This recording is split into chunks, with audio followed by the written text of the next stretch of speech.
Magandang araw mga kaibigan. Bigyan natin ng reaksyon, opinion itong pahayag ni Senator Alan Peter Cayetano. Reaksyon niya sa pahayag ng Pangulong Marcos Jr. na normal lang daw ang ating situation sa bansa, wag daw tayong mag-worry, wag daw mag-hoarding, kung ano-ano pa. So, sumabog ang galit ng ating butihing senador. Sabi niya, sino ba ang bulag or tanga? O nagtatanga-tangahan? Ang Pangulo ba? O ang mga galamay niya na siyang nag-uulat sa kanya? Paulit-ulit niyang sinasabi na normal ang supply ng petrolyo at hindi dapat maniwala. Anak ng baka! Anak ng baka! Siguro naman araw-araw siyang nanonood ng balita at laman ng balita ang pagtaas ng napakataas ang gasolina.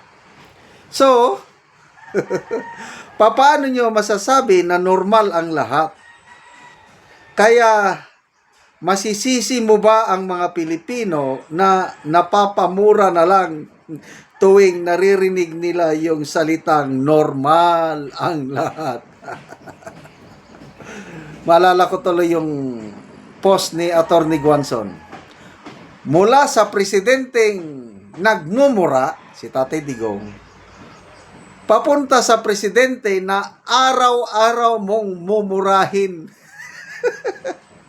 Mapamura ka talaga ngayon. Sa kautso-utsuhan. Tuloy natin. Ipapaalam ko lang po kung hindi nyo kunwari alam. Hindi po normal ang lahat. Walang ganon. Ipinagyayabang nyo pa na sapat ang supply ng petrolyo natin. Paano nyo masasabi yan ngayong triple na ang presyo? And for your information, Mr. President, mismong mga oil company nagsasabi, paubos na ang stock nila. Yung iba, wala na. So, sino ang nagsisinungaling? Kung sila, ba't di nyo pagsampahan ng kaso? Pero hindi naman tanga ang Pilipino, alam nila kung sino ang nagsisinungaling. Yes, hindi po kami tanga. So kayong taga-palasyo, ayusin nyo naman ang inyong mga pronouncement. Parang iniinsulto nyo naman ang katalinuhan ng mga Pilipino na para bang grade 1, grade 2 lang, na kung anong sinabi nyong normal lang, huwag kayong mag-worry. Maniwala kami.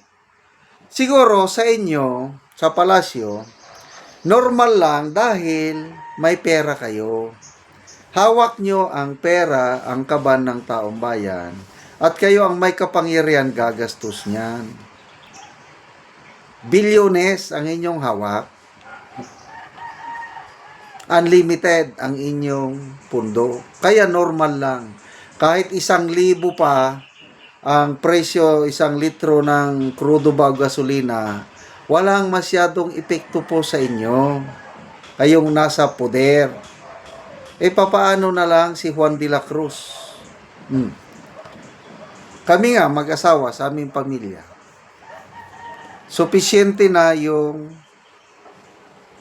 pensyon ko para sa amin. Sobra-sobra pa. Hindi namin maiwasan, nag-aalala rin kami, ano ba ang mangyayari? As in, yung anak ko, Daddy, magbili ka na ng mga bigas, mga ganito, magbili ka na, tataas pa yan. Daddy, sabi ng aking anak, magpapultang ka na, tataas na naman. O di, ako, lalabas naman, pultang na naman. So, ramdam na ramdam ko yung epekto ng pagtaas ng lahat. Sabi pa ng Pangulo, sa Pilipinas, normal ang presyuhan. Meaning, yung presyo daw ng bibilhin, oy, hindi po, nagmahal na. Kasi ang mga nanininda, nagmamahal din ang kanilang binibili. Kung ako ang farmer, alam nga naman na hindi ko itaas ang aking presyo ng aking gulay or ano dyan. Hindi mo talaga mapigilan pataas ng pataas. Kaya yung sinasabing normal, to me, isang pang-iinsulto sa katalinuhan ng mga Pilipino. Kaya mapapamura ka na, anak ng baka. Paano ba nasimulan yung anak ng baka? Naririnig ko na yan eh. Nung elementary, high school pa ka, no? Anak ka ng baka. Yung iba, anak ka ng pating. Ay, bakit pa tayo nagkaroon ng ganito? O anong mas gusto nyo? Yung presidente noon na nagmumura, kailang may resulta. O itong presidente ngayon na mapapamura ka talaga. Basa tayo ng mga comments. Maricho Fernando, nakakalito nga sa totoo lang bakit may paayuda kung di naman pala tumaas. Pero, ayun, nagpaayuda sila. Nagkagulo pa. Sa Metro Manila, paayuda. Nako, ang mga tao. Sumisigaw, Duterte, Duterte, PBBM. Tapos sabi, ni PBBM, I think March 8, hindi pwedeng mag-ipal sa pagbigay ng mga ayuda. Mamaya ngayon, nagbigay ng ayudang DSWD, cash assistance. Nandun yung mukha niya. Siya ang number 1 na pa-epal. Ano ba yan? Dapat walk the talk. Pag sinabi niyang wang epal, walang mga mukha-mukha. Pera ba yan ng presidente? Kayong mga taga-DSWD, pwede ba tanggalin niyo ang mukha ng presidente sa inyong mga tarpaulin dahil pera ng taong bayan yan, hindi pera ng presidente. Ano ba kayo? Pa-epal din kayo, DSWD. Oh, ano pa? Guy, kabahog, normal lang talaga sa kanila kasi marami silang mali-maletang nakaimbak. O, yun. Issue talaga ng maleta, hindi mawawala sa taong bayan. Salamat mga kaibigan sa inyong pagsubaybay sa ating channel. Nakakatulong kayo ng malaki sa tribong talandig ng Bukidnon dahil ang sweldo natin sa channel na ito is pantulong po sa tribo. Namimigay tayo ng libreng yero at pako para naman makapagpatayo sila ng mas maayos na tirahan. Panoorin nyo ang video na ito. Ano yung natagaan na mo gero? Mga atop ni siya karon. Ang ipatindog nga balay. So mo na ni ang iyang atopan.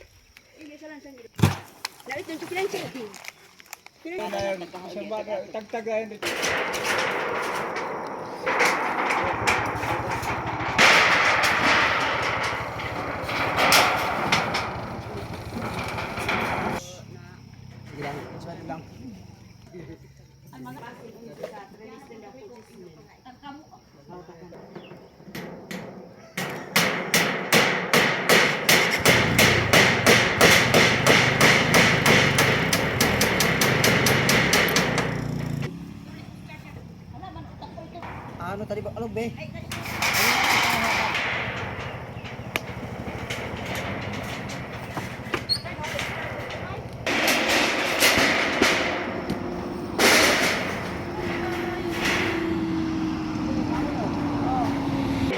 Jista man yan sin.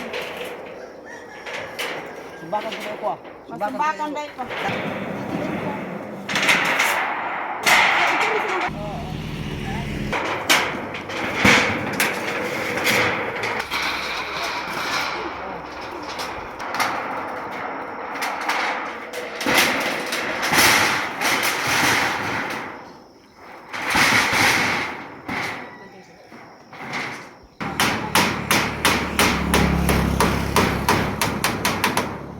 Og karon humanagyod sa pag-atop ang gihatag namo nga yero, so dili na gid sila maulanan kay maayo na nga tan-awon ang yero nga nakaatop. Pagpasalamat sa gihatag at tabang sa sin kay kun